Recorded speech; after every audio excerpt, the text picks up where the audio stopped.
దిగంబరా దిగంబరా దత్తా దిగంబరా శ్రీపాదవల్లభ దిగంబరా శ్రీ నరసింహ సరస్వతి దిగంబరా. శ్రీ గురుచరిత్ర అధ్యాయం 52. శ్రీ గణేశాయ నమః. శ్రీ సరస్వత్యై నమః. శ్రీ గురుభ్యో నమః. అంతవరకు ఎంతో ఆసక్తితో శ్రీ గురుని లీలలు కోరి కోరి చెప్పించుకుంటున్న నామధారకుడు ఈసారి సిద్ధముని కథ ముగించిన తర్వాత కూడా ఏమీ మాట్లాడకుండా నిశ్చేష్టుడై ఉండిపోయాడు. నఖ శిఖ పర్యంతము కించిత్తైనా చలనం లేకుండా శిలాప్రతిమలా ఉండిపోయాడు. అతని శరీరమంతటా వెంట్రుకలు నిక్కబొడుచుకొని ఉన్నాయి. చెమట బిందువులు నిలిచాయి. అతని శరీరమంతా కంపించిపోతున్నది. అతని ముఖంలోని భావమంతా పూర్తిగా మారిపోయి అతని కనుల నుండి సంతత ధారగా ఆనంద భాష్పాలు కారుతున్నాయి. ఈ 8 విధాలైన భక్తి భావాలతోనూ అతడు సమాధి స్థితిలో ఉన్నాడని గ్రహించిన సిద్ధముని లోకహితం కోరి అతనిని మేల్కొల్పాలని నిశ్చయించుకొన్నారు. కనుక అతని శరీరాన్ని తమ చేతితో నిమిరి వాత్సల్యంతో ఆలింగనం చేసుకొని ఇలా అన్నారు: శిష్యోత్తమా, నామధారక, లేనాయనా, నీవిప్పుడు ఈ సంసార సాగరాన్ని దాటి పరమానందంలో నిమగ్నుడవయ్యావు. శ్రీ గురు లీలామృతం పానం చేసి శ్రీ గురు చరణ కమల ధ్యానమనే సహజ సమాధిలో నిలిచిన నామధారకుడు ఆ తన్మయత్వంలోనే శ్రీ గురుణ్ణి ఇలా స్తుతిస్తున్నాడు: స్వామి, అచింత్యులైన మిమ్మెలా ధ్యానించేది? సర్వగతులైన మిమ్ము ఎక్కడికని ఆహ్వానించేది? ఈ విశ్వానికే ఆశ్రయమైన మీకు ఆసనం సమర్పించేదలా? తీర్థక్షేత్రాలకే పవిత్రత చేకూర్చగల మీ పాద పద్మాలను దేనితో కడిగేది? విశ్వకర్తవు సర్వకర్తవు అయిన మీ చేతులకు అర్ఘ్యం సమర్పించేది ఎలా? సప్త సముద్రాలనే గాక ఈ విశ్వమంతటినీ కడుపులో దాచుకున్న మీకు ఆచమనం నేనెలా సమర్పించగలను? శుద్ధ సత్వ స్వరూపులైన మీ స్మరణయే లోకాలను పావనం చేస్తుంటే మీకేమని స్నానం చేయించేది? ఆకాశమే శరీరంగా గల మీకు నేను సమర్పించదగిన వస్త్రమేమున్నది? చతుర్ముఖుడైన బ్రహ్మదేవుణ్ణి సృష్టించిన మీకు యజ్ఞసూత్రం వల్ల కలిగే లాభమేమున్నది? సర్వజీవుల తాపాన్ని హరించగల మీకు గంధలేపనమేమి చేయగలదు? ఇచ్చలే లేని మీకు ఏ పూలు సమర్పించి ప్రీతినునర్చగలను?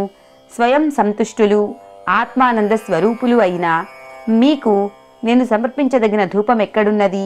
స్వయం ప్రకాశకులు జ్ఞానజ్యోతి స్వరూపులైన మీకు నేను దీపం సమర్పించడమా?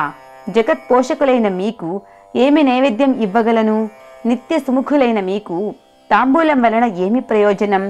నక్షత్ర గ్రహ గోళాదులే మీకు నిత్య నీరాజనాలిస్తూ సర్వజీవుల హృదయాలలోనూ మరియు విశ్వమందంతటా ప్రణవోచ్చారణ కొనసాగిస్తూ మీ మహిమను కీర్తిస్తుంటే మీకు నీరాజనమెలా ఇవ్వాలో, మిమ్మెలా స్తుతించాలో నాకు తెలియడం లేదు. సర్వగతులైన మీకు ప్రదక్షిణం ఎలా చేయాలి? ఈ నామరూపాత్మకమైన విశ్వమంతా మీ పాదమే అయి ఉండగా నేనెక్కడని నమస్కరించేది? నా లోపల వెలుపల నిండియున్న మీకు ఎచ్చటికని ఉద్వాసన చెప్పేది అంటున్నాడు.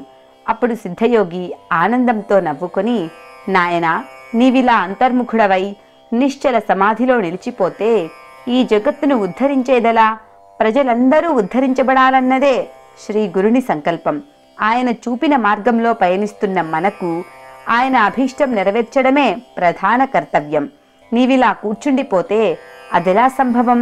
కనుక నీవు మేల్కొని శ్రీ గురు చరణాలను స్మరిస్తూ శాస్త్రవాక్యాలను అనుసరిస్తూ ఈ ప్రపంచంలోనే జీవించాలి అని చెప్పి చివరకు అతనిని మేల్కొలిపారు.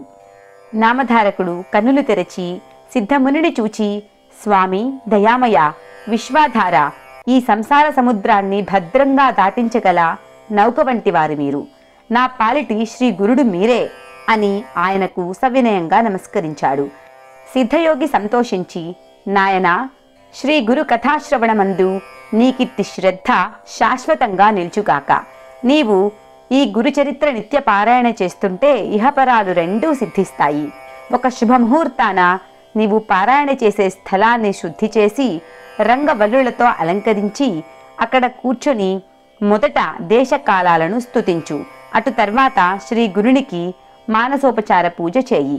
పారాయణ సమయంలో మౌనం పాటిస్తూ మనోవికారాలను శమింపచేసుకో. అప్పుడు దీపం పెట్టి గురువుకు, పెద్దలకు మనసా నమస్కరించు.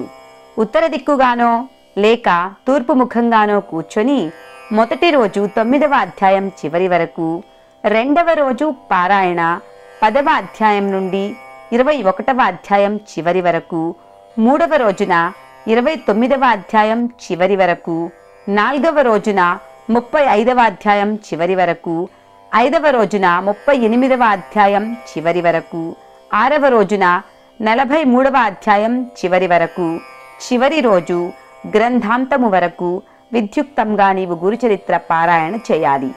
తర్వాత నైవేద్యం పెట్టి అటు తర్వాత సాష్టాంగ నమస్కారం చేయాలి.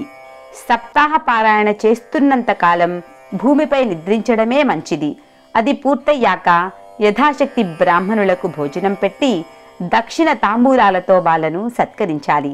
ఇలా నిర్దుష్టంగా శ్రీ గురుచరిత్ర పారాయణ చేస్తే తప్పక గురుదర్శనం అవుతుంది. ఇలా చేస్తే సాటివారందరూ కూడా ఆ భగవంతుణ్ణి సేవించుకోగలుగుతారు. శ్రీ దత్తాయ గురవే నమః. శ్రీ శ్రీపాద శ్రీ వల్లభాయ నమః.